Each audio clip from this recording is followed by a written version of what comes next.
தென்னாட்டுடைய சிவனே போற்றி, எந்நாட்டவர்க்கும் இறைவா போற்றி. ஓம் விக்னேஸ்வராய நமக. குலதெய்வமான ஸ்ரீ பொன்னம்பல சுவாமி, ஸ்ரீ பொன்முத்து கற்பன சுவாமி, அங்காள பரமேஸ்வரி, பாப்பாத்தியம்மன் துணையுடன் இந்த நாள் இனிய நாளாக அமைய அனைவரின் அவரவர் குலதெய்வம் காத்து அருள் பாலித்து பிரம்மாண்ட வெற்றியை கொடுக்க வணங்குகின்றேன். இன்று பிறந்தநாள் மற்றும் திருமண நாள் காணும் அனைத்து சொந்தங்களுக்கும் என்னுடைய நல்வாழ்த்துக்கள். கும்பராசியில் பயணம் செய்யக்கூடிய சனி பகவான் உங்களுடைய ராசிக்கே அவர் ஜென்ம சனியாக இப்போ இருக்கும்போது இந்த ஜூலை முதல் வக்ரகதியில் பயணம் செய்ய போகிறார். அந்த சனி வக்ரமடையதுனால சனி பெயர்ச்சால் யாருக்கெல்லாம் பாதிப்பாக இருந்ததோ அவங்களுக்கு சில நன்மைகளும், யாருக்கெல்லாம் சாதகமாக இருந்ததோ அவங்களுக்கு சில பாதிப்புகளும் உண்டாக்க வாய்ப்புகள் அதிகம். இந்த ஜூலை முதல் நவம்பர் வரை யாருடைய வாழ்க்கையிலெல்லாம் அதிரடி மாற்றங்களும் வலைகளும் ஏற்கவிட போகிறது, மாற்றத்தில் முன்னேற்றம் இருக்கிறதா அப்படிங்கிறத பற்றிலாம் முழுக்க விரிவான காணொளி. இதை முழுக்க ஸ்கிப் பண்ணாமல் பாருங்கள். சப்ஸ்கிரைப் பண்ணாமல் இருந்தீங்க அப்படின்னா ஐஸ்வர்யா ஆஸ்ட்ரோ யூடியூப் சேனலை சப்ஸ்கிரைப் பண்ணிக்கோங்க, பெல் ஐக்கானை ப்ரெஸ் பண்ணிக்கோங்க, நோட்டிஃபிகேஷன் பேனலை ஆன் பண்ணிக்கோங்க. உங்களுக்கு தேவையான நல்ல தகவல்களை இப்போது முழுக்க காணொளியாக இருக்கும்போது உங்களுடைய உற்றார் உறவினர் நண்பர்கள் அனைவருக்கும் பகிர்ந்து பயன் தருமாறு கேட்டுக்கொள்கின்றேன். 2.5 ஆண்டு காலம் ஒரு ராசியில் தங்குற சனி ஆண்டுக்கு ஒரு முறை வக்ரமடைகிறார். இந்த சனிக்கு 5ஆம் வீட்டில் சூரியன் சஞ்சரிக்கும் போது வக்ரம் பெற்ற 9ஆம் வீட்டிற்கு சூரியன் வரும்போது வக்ர நிவர்த்தியும் அடைவார். இந்த ஜூன் 29ஆம் தேதி, அதாவது ஆனி மாதம் 15ஆம் தேதி சனி பகவான் வக்ர காலம் ஆரம்பமாகிறது. ஐப்பசி 29ஆம் தேதி, அதாவது நவம்பர் 15ஆம் தேதி வரை வக்ர காலம் முடிவுக்கு வரும். இந்த சனி பயிற்சியால் பாதிப்பு ஏற்பட்ட ராசினருக்கு வக்ர காலத்தில் தொழிலிருந்து வந்த பாதிப்புகள் குறையும், பண கஷ்டம் தீரும், கடுமையான நெருக்கடியிலிருந்து வந்தவர்களுக்கு ஒரு நிம்மதி கிடைக்கும் அப்படின்னு சொல்லலாம். இதை தசாபூத்தி ரீதியாக நட்சத்திர வாரியாக தசாபூத்தி பலன்களுடன் சொல்லும்போது மிக துல்லியமான பலன்கள் உங்களுக்கு கண்டிப்பாக கிடைக்கும் அப்படின்றது ஒரு நிதர்சன உண்மை. கும்பராசி அவிட்ட நட்சத்திரத்துக்காரங்களுக்கு செவ்வாயுடைய நட்சத்திரம் மொத்த தசா காலங்கள் 7 வருடம். என்னுடைய கால்குலேஷனுக்கு ஒரு 2 வருஷத்தை எடுத்துக்கிறேன். ராகு திசை ஒரு 18 வருஷம். உங்களோட ஜனன கால ஜாதகத்தில் செவ்வாய் திசை எத்தனை தசா இருப்பு போட ராகு திசையை ஆட் பண்ணிக்கணும். 2 + 18 20 வயசுக்குள்ளே இருக்கிற கும்பராசிக்காரங்களுக்கு என்ன மாதிரியான பலன்கள் ஏற்படும் அப்படின்னா, தலைமேல் அமர்ந்த சனி வக்ரமடைகிறது அப்படிங்கிறது ரொம்ப நல்ல பலன்களை கொடுக்குமா அப்படின்னா, ஜென்ம சனி காலம் நெருக்கடி மிகுந்த காலகட்டங்களை எல்லாம் தாண்டி வந்திருக்கிறீங்க. புதிய சொத்துக்கள், வண்டி வாகனங்கள் வாங்கக்கூடிய நிலைமை உங்களுடைய தாய் தந்தைகளுக்கு கொடுப்பீங்க. நல்ல படிப்பை உருவாக்கக்கூடிய சில விஷயங்களில் இன்றைக்கி மாற்றங்களை பண்ணி அதற்கான முயற்சிகளை எடுக்கும்போது 200% வெற்றிகளை குவிக்க வாய்ப்புகள் உள்ளது. எவ்வளோ கடுமையாக உழைக்கிறீங்களோ அதுக்கு தகுந்த பலனை உண்டாக்கும். மாணவர்களுக்கு நல்ல கல்லூரி பல்கலைக்கழகங்களில் படிக்கக்கூடிய வாய்ப்பு தேடி வரும். சில பேர்த்துக்கு திருமணம் கைகூடி வரும். உறவினர்கள் நண்பர்கள் இது நாள் வரை இருந்து வந்த மன வருத்தங்கள் இப்போது முடிவுக்கு வரப்போகிறது. இந்த ராகு திசை உங்கள் தந்தையார் வழியில் ஒரு சில நன்மைகள் ஏற்படும். ஒரு சில பேருக்கு தந்தை மூலியமாக சில கஷ்டமான துன்பமான பாதிப்புகளும் கண்டிப்பாக உருவாக்கி கொடுக்கும். இந்த காலகட்டங்களில் ரொம்ப சிரமப்பட்டிருக்கிறதுனால சனி வக்ரம் உங்களுக்கு நல்லது மட்டும்தான் பண்ணுவார். அப்படிங்கிற அடிப்படையில் நட்சத்திர வாரியாக தசா புத்தியும் ஒரு பாதிப்பு இருக்குது. ஏன்னா தான் 7.5 சனி வந்தாலும் தசா புத்திகள் எவ்வளோ யோகமாக இருந்தாலும் அது வேலை செய்யாதுன்னு சொல்லுவாங்க. ஆனால் சில இடத்துல வேலை செய்யாது. எதன் அடிப்படையில் வேலை செய்யும் அப்படிங்கிறத பொறுத்து இந்த முழுக்க காணொளி இருக்க போகுது. குரு திசை 20 வயசுலேருந்து 36 வயசு இருப்பது நல்ல திருமண அமைப்பு அப்படிங்கிறது கொடுக்குமா அப்படின்னா, கண்டிப்பாக 11க்கும் 2க்கும் உடையவர் குரு இந்த கும்பராசிக்காரங்களுக்கு.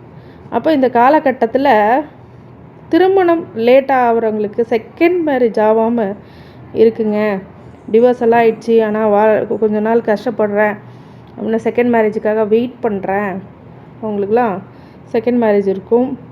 நல்ல திருமணம் அமையக்கூடிய கால பிராப்தமாக இந்த குரு திசை கண்டிப்பாக 20லேருந்து 36 வயசுக்குள்ளே இருக்கிறவங்களுக்கு கொடுக்கும். அதே மாதிரி உங்களுடைய குரு திசையில் நிறைய பேர் கல்வி நிறுவனங்கள், கோயில் கட்டுறது, புனித காரியங்கள், புண்ணிய காரியங்கள் அப்படிங்கிறத செய்யக்கூடிய காலகட்டம் குரு திசை. இந்த சனி வக்ரமாகும்போது இந்த குரு திசை நல்ல வேலை செய்யும். உங்களுக்கு தொழிலில் மிகப்பெரிய லாபத்தை கொடுக்கும். அதே மாதிரி உங்கள் ராசிக்கு இந்த 2ஆம் இடத்தையும் இருக்கிறதுனால 2 கூடையவரும் குரு அப்படிங்கிறதுனால தனத்தில் பொருளாதார நெருக்கடியை கம்மி பண்ணுவார். வாழ்க்கை குடும்பத்தில் மகிழ்ச்சி இல்லைன்னா இப்போ மகிழ்ச்சியை உண்டாக்குவார். அதே மாதிரி வாக்கில் மிகப்பெரிய ஒரு ஸ்டேட்டஸ் கொண்டு வருவார், ரெக்கக்னேஷன் கொண்டு வருவார், ரெஸ்பெக்டை கொடுப்பார். இந்த குரு திசை உங்களுக்கு அள்ளி கொடுக்க போகிறார். அடுத்தது சனி திசை 36 வயசுலேருந்து 55 வயசு வரையும். இவர் 12க்கும் உடையவர், உங்களுடைய ராசி அதிபதியும் கூட. அப்படிங்கும்போது கொஞ்சம் விரைய செலவுகளை அதிகமாக கொடுப்பார். இந்த காலகட்டத்தில் கடன் நெருக்கடிகள் அப்படிங்கிறது வரக்கூடும். சனி திசை என்னதான் கும்பராசி கும்ப லக்னமாக இருக்கும்போது மிகப்பெரிய பாதிப்புகளை ஏற்படுத்துமானா கண்டிப்பாக ஏற்படுத்தும். சனி ஒரு நெருக்கடியை கொடுத்து உங்களை சமாளிக்க இந்த 19 வருஷத்தில் இந்த 4 மாதம் மட்டும் ஏதோ ஒரு நல்ல பலன்களை உங்களுக்கு கண்டிப்பாக கொடுத்துருவார். எப்படி கொடுப்பார்? நோய் எதிரி கடனால் கஷ்டப்பட்டுருக்கவங்களுக்கு இப்போ அதுலேருந்து கொஞ்சம் நிவர்த்தி கிடைக்கும். கொஞ்சம் பிரச்சனையை பொருளாதார நெருக்கடியை கொடுத்து அதுக்கப்புறம் சரி பண்ணுவார். உங்களை நல்ல நோக்கத்திலோடு இப்போ கும்பராசிக்காரங்க சனி திசையை நோக்கி போனாங்கன்னா ரொம்ப ரொம்ப கவனம், எச்சரிக்கை. ரகசிய நோய் வரக்கூடியதாகவும் ரகசியமான விஷயங்களில் பிரச்சனையை தரக்கூடியதாகவும் கண்டிப்பாக உருவாகக்கூடிய காலகட்டம் சனி திசை. எல்லா வகையிலுமே 8 பக்கத்துலேருந்து எனக்கு அடி உழுவுதுங்க அப்படின்னா சனி திசையில் தான். சனி வக்ரம் அடையும் போது இந்த 4 மாதம் பயன்படுத்திக்கிங்க. மிகப்பெரிய அளவில் வெற்றி அடுத்த 2 வருடங்கள் உங்களை பாதுகாக்கக்கூடிய அந்த 4 மாதம்னு சொல்லலாம். ஆனால் சனி திசை காலங்களில் கொஞ்சம் கவனமும் எச்சரிக்கை எதில் இருக்கணும்? பழக்கத்தில் வச்சுக்கோங்க. யாரை நம்பி ஜாமீன் கொடுக்காதீங்க, பணங்காசை கொடுத்து ஏமாறாதீங்க.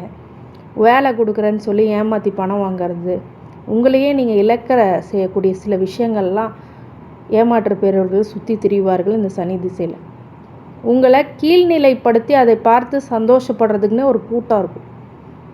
அந்த கூட்டத்துக்கு மத்தியில் நீங்கள் வாழ்ந்துக்கிட்டு இருக்கீங்கன்னு யோசிச்சுக்கிங்க.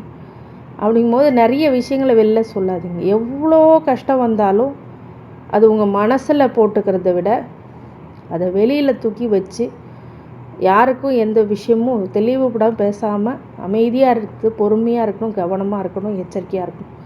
அப்படிங்கும்போது ஒரு சில அதிர்வலைகளை உருவாக்கி நல்ல பாசிட்டிவாக திங்க் பண்ணுங்கள். அது மட்டுமே போதுமானது. நிறைய கோயில் குளத்துக்கு சுற்றுங்க.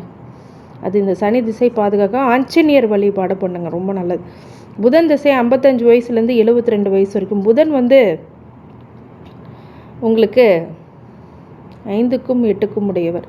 இந்த காலத்தில் பாதகம் அப்படிங்கிறது அதிகமாக வருமா? கும்ப ராசியாக இருந்தாலும் கும்ப லக்னத்துக்கு 5க்கும் 8க்கும் உடையவர் அப்படிங்கிறதுனால 5ல் ஆட்சி பெற்று தசை நடந்தால் முழுக்க நன்மைகளே நடக்கும். 8ல் உச்சம் பெற்று தசை நடந்துச்சுன்னா தன்னைத்தானே கெடுத்துக்கொள்ள செயல்களை செய்யக்கூடியவர்களாக இருப்பீங்க. 8ல் சுபத்துவம் பெற்றால் வெளிநாட்டு யோகம் இருக்கும். லக்னம் 4, 7, 9 ஆகிய இடங்களில் நன்மைகளை செய்வார் இந்த கும்ப லக்னத்துக்கு. கண்டிப்பாக கும்ப லக்னத்துக்கு புதன் திசை.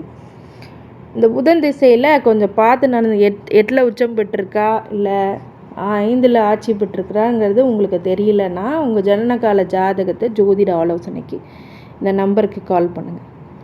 உடனே எனக்கு இது தெரில அது தெரிலன்னு மனசில் போட்டுக்க வேண்டாம். எதாக இருந்தாலும் மனசில் உள்ளதை ஜோதிடம் அப்படிங்கிறது உங்களுடைய கைடன்ஸ், உங்களோட வாழ்க்கையில் ஒரு ப்ரீ பிளான் பண்ணிக்கக்கூடிய விஷயம். உங்களுக்கு இது நடக்க போகுதுன்னு நீங்கள் சொல்கிறது அப்படிங்கிறது உங்களுக்கு ஒரு நல்ல விஷயமாக அரேஞ்ச் ஆர்கனைஸ் பண்ணுறதுக்கு ஈஸியாக இருக்கும். அப்படிங்கிறது இது ஒரு நல்ல ஒரு விஷயம். ஜோதிடம் அப்படிங்கிறது ஒரு வழிகாட்டின்னு சொல்லலாம். ஒரு இருட்டில் நடந்துட்டு போகிறவங்களுக்கு ஒரு விளக்கு அப்படின்னு சொல்லலாம். அதே மாதிரி லைட், அந்த இடத்துல ரொம்ப நேரம் இரவில் இருட்டில் நடந்துட்டுருக்கேன்னா ஒரு வெளிச்சத்தை பார்த்திங்கன்னா எவ்வளோ சந்தோஷம் இருக்கும். அந்த கைடன்ஸ் ஜோதிடம் கொடுக்கும். வாழ்க்கையை பார்த்துக்கிறதுக்கு, உங்கள் வாழ்க்கையை முழுமையை தெரிஞ்சுக்கிறதுக்கு ஜோதிடம் உதவும். இது எல்லாத்துக்குமே தெரியும். ஆனால் ஒரு விஷயம் என்னென்னா, ஜோதிடம் அப்படிங்கிறது உங்களுடைய விஷயத்தை மட்டும் தெரிஞ்சுக்கிறது இல்லை. நீங்கள் என்ன பண்ண போகிறீங்க, எதாவது ஆக போகிறீங்க, அதுக்கு தகுந்த ப்ரீ பிளான் மட்டும் இல்லாமல் உங்கள் வாழ்க்கையை பற்றி புரிஞ்சுக்கிறீங்க. உங்களை பற்றி புரிஞ்சுக்கிட்டிங்கன்னா தான் நீங்கள் வெற்றி பெற முடியுங்கிறது நீங்கள் நினச்சிக்கணும். முதல்ல உங்களுக்கு செல்ஃப் அனலைஸ் பண்ணிட்டீங்கனாலே கண்டிப்பாக உங்களோட பர்த் ஹாரோஸ்கோப் உங்களுடைய டைம் டேட்லேருந்து தான் எடுக்கிறோம். அப்படிங்கும்போது உங்களை பற்றி நீங்கள் முதல்ல புரிஞ்சுக்கோங்க, தெரிஞ்சுக்கோங்க. அப்போ தான் வந்து அடுத்தது என்ன பண்ணணும் அப்படிங்கிறது யோசிக்க முடியும். அதுதான் வெற்றியை கொடுக்கும். சனி திசையில் போயிட்டு நான் பெரிய அளவில் இப்போ ஃபிலிம் எடுக்க போகிறேன், அது எடுக்க போகிறேன், இது எடுக்க போகிறேன்னா நீங்கள் கொண்டு போய் எல்லாத்தையும் லாஸ் பண்ணுவீங்க. சுக்கிர திசை வருதா, நல்லது எடுக்க போகிறீங்க. சுக்கிரன் யோகமாக இருக்காரா இப்போ ஜாதகத்தில், இதெல்லாமே செக் பண்ணணும். அப்போ தான் ஒரு முடிவுக்கு வர முடியும். அதை விடுத்து நீங்களாக ஒரு முடிவு எடுக்க முடியாது. இந்த திசை காலங்களும் உங்களுடைய கிரகத்தின் ஒரு சூழ்நிலைகளும் அது என்ன பார்வை விட்டுருக்கிற கிரகங்களை வைத்து தான் ஒரு கன்க்ளூஷன் பாயிண்ட்டு வர முடியும். எல்லாத்தையும் பார்க்கணும், பார்த்தா தான் தெரியும். அப்படிங்கும்போது ஜோதிட ஆலோசனைக்கு இந்த நம்பருக்கு கால் பண்ணுங்கள்.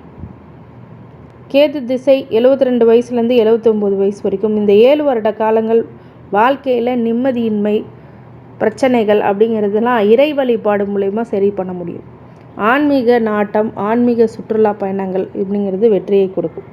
அடுத்து சுக்கிர திசை 79 வயசுலேருந்து 99 வயசு. இது ஒரு ஆகாத திசை அப்படின்னாலோ சுக்கிரன் வந்து பொதுவாகவே 4க்கும் 9க்கும் உடையவர் சுக்கிரன். அப்படிங்கும்போது சொத்து சுகம் பூர்வ புண்ணியத்தினால் வருகின்ற பலன்கள்லாம் இந்த காலகட்டத்தில் வரும். ஆனால் அனுபவிக்க முடியாத வயசில் வர்றதுனால பெரிய நன்மைகள் அப்படிங்கிறது கிடையாது. இந்த கும்பராசி அவிட்ட நட்சத்திரம் ஆஞ்சநேயர் வழிபாடு மிக முக்கியமானது. குலதெய்வ வழிபாடு மிக மிக மிக முக்கியமானது. குலதெய்வ வழிபாடுன்னு சொல்ல உடனே சில பேர்த்துக்கு குலதெய்வமே தெரிலைங்கன்னு சொல்லுவாங்க. அந்த மாதிரி ஆட்கள் எல்லாமே எனக்கு கால் பண்ணி குலதெய்வ வழிபாடுக்கு உங்களோட ஜாதகத்தில் கண்டுபிடிக்க முடியும். அதையும் பார்த்துக்கலாம். அதே மாதிரி இந்த கும்பராசி அவிட்ட நட்சத்திரத்துக்காரங்களுக்கு அனைத்து ஐஸ்வர்யங்களும் சகல சௌபாக்கியங்களும் மன நிம்மதியும் ஆரோக்கியத்தையும் கொடுக்க வேண்டும் என்று என் பெருமான் மகா ஈஸ்வரனை வேண்டி வணங்குகின்றேன். வாழ்க வளமுடன். திருச்சிற்றம்பலம்.